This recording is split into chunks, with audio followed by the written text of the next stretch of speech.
माता धरती से आने के बाद बहुत दुखी थी और माता शंकर भगवान के लिए हलवा बना रही थी। तभी गणेश भगवान के पास हलवा का सुगंध जाता है। गणेश भगवान जल्दी से दौड़ते हुए आते हैं और माता को उदास देखकर गणेश जी पूछते हैं, माता आप उदास क्यों हैं? माता कुछ नहीं बोलती है और कहती है, पुत्र गणेश जाओ अपने पिताश्री को बुलाकर लाओ। फिर गणेश जी जल्दी से जाते हैं और शंकर भगवान से जाकर कहते हैं, पिताश्री जल्दी चलिए, माता बुला रही है। फिर शंकर भगवान और गणेश जी जल्दी से माता के पास आते हैं और गर्मा गर्म हलवा खाने लगते हैं। फिर शंकर भगवान माता से पूछते हैं, तुम उदास क्यों हो? तभी माता कहती हैं, मेरे धरती के आने के बाद मेरे सारे भक्त मुझे भूल गए हैं, मेरा नाम भी कोई नहीं लेता। फिर लाइक सब्सक्राइब नहीं किया।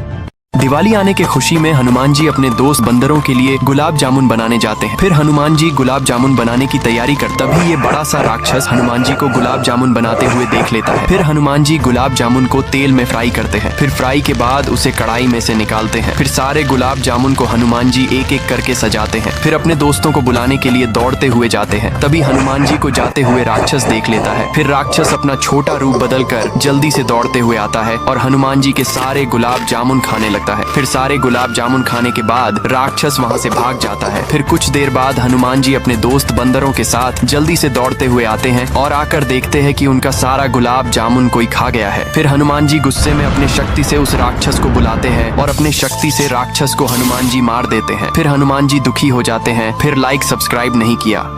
दीपावली आने वाला था। लक्ष्मी माता धरती पे जाने के लिए अपना बैग पैक कर रही थी। फिर शेरू को बुलाकर माता लक्ष्मी कहती है, शेरू जाओ और गणेश पुत्र से कहना कि तैयार रहे, दीपावली आने वाला है। तभी शेरू जल्दी से दौड़ते हुए गणेश भगवान के पास जाता है और गणेश भगवान से कहता है कि मुझे माता लक्ष्मी ने भेजा है। माता लक्ष्मी बोली है कि आप तैयार रहे, दीपावली आने वाला है, धरती पे जाना है। इतना कहकर शेरू वहाँ से चला जाता है। फिर माता के पास जाता है और माता से कहता है, माता मैं गणेश भगवान से बोलकर आ गया। फिर शेरू माता से पूछता है कि माता आप धरती पे क्यों जा रही है? माता बोलती है कि दीपावली के दिन मेरे भक्त मेरा इंतजार करते हैं। माता लक्ष्मी के लिए वीडियो को लाइक सब्सक्राइब कर। माता सीता प्रेम से अपनी मांग में सिंदूर भर रही थी। तभी हनुमान जी विनम्र भाव से वहां आए और बोले, माथे आप यह सिंदूर क्यों लगाती हैं? माता सीता मुस्कुराई और बोली, पुत्र सिंदूर लगाने से प्रभु श्री राम सदा प्रसन्न रहते हैं। तो हनुमान जी सोचे, यदि थोड़ा सा सिंदूर प्रभु को प्रसन्न कर सकता है तो पूरा शरीर भर लेने से वे कितना प्रसन्न होंगे। तुरंत उन्होंने अपना पूरा शरीर सिंदूर से रंग लिया। हनुमान जी की सच्ची भक्ति के लिए एक लाइक सब्सक्राइब।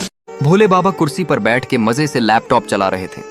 तभी एक राक्षस भोले बाबा के लैपटॉप का पासवर्ड छुपकर देख लिया।